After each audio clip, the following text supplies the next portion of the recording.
Mr. Speaker, there he goes again. When it goes wrong, it's nothing to do with him. It is the Prime Minister's ABC. Anyone but Cameron to blame when things go wrong. Now, what did the Chancellor say at the time of the budget last year?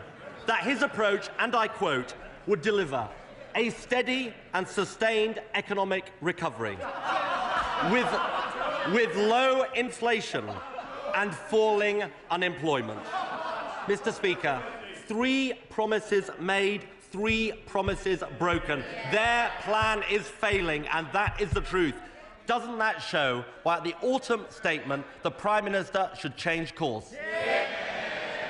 Let me just give him the latest growth figures in Europe, right? Britain grew at 0.5% in the last quarter. That is the same as the US and Germany. It's faster than France, faster than Spain, faster than the EU average, and faster than the eurozone average. That is the fact.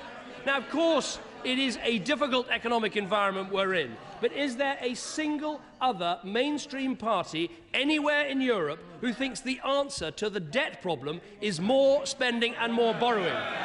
If he's worried about the level of debt, why is he proposing to add another £100 billion to it? It is the height of irresponsibility and the reason why people will never trust Labour with the economy again. Miliband. How out of touch does this Prime Minister sound?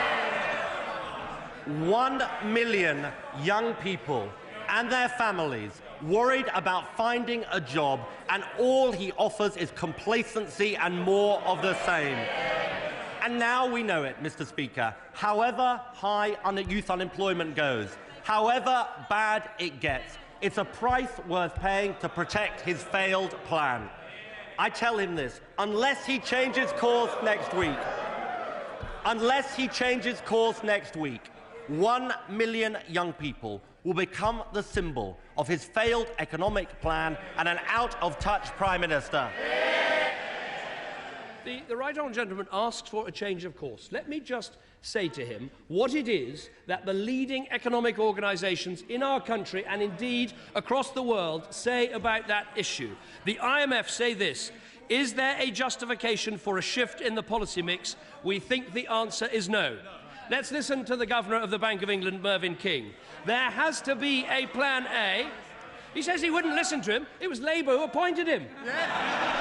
There has to be a plan A. This country needs a fiscal consolidation starting from its largest peacetime budget ever. Who was it who gave us that peacetime budget? The Labour Party.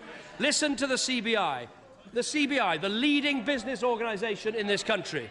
Priorities for the next 12 months. Stick closely to the existing credible plan.